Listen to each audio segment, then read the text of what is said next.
Welcome back, guys. In this video we'll be looking at adding Firebase to our HTML web page or your web application. So at the moment we don't have any HTML page at the moment, so let's add one. So I'm just going to say HTML5 and we'll use this template that comes with VS Code, and we'll just add a title here that says our web application. Okay, and if we go to our page here and hit F5, you can see there it is. There's our web application, and at the moment it's just the HTML page. So if we go back to Firebase, here you can see get started by adding Firebase to your app. So that's what we are going to do. The first one is iOS, the second one is Android, and the third one says web. So we want to click on web, and let's give it a nickname here. So we're just going to say our web application.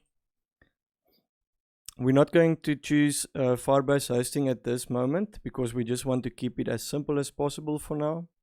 And we're going to say register app. Now what's very nice is Firebase will give you all of the script that you have to add automatically. So you can just copy this script into your web page, into our single page here. And if we do that, that is all we need to do to have Firebase hooked up into our single page. So let's just save this. So what are we looking at here? So here you can see the first script here is basically the core Firebase SDK. It's the bare bones SDK that we need to get started with Firebase. Then this second part here is where we add all of our services that we use from Firebase. So for now it's just Firebase Analytics, but yeah, we can also add things like Firestore and Firebase Auth and all of that, which we will do in the upcoming videos. And then here below you will see Firebase config. So this is the actual config for our application. Now this is all public information. You don't have to worry about hiding this. It's not really that secret. Firebase encourages you to add security with database rules and function rules and that sort of thing, but we'll look at that later. So this is all you have to do.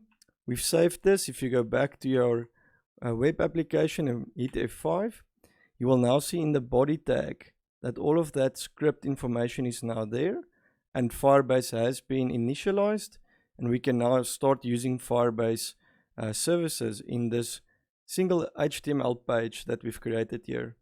If we go back to Firebase, we can just say continue to the console, and now at the top there you will see our web application that we've just created, and it's hooked up with Firebase. So that's all you need. That is the only thing we need to get started with Firebase, and we'll start looking and exploring the different services like Firestore and Firebase Auth in the upcoming videos. Thank you. Goodbye.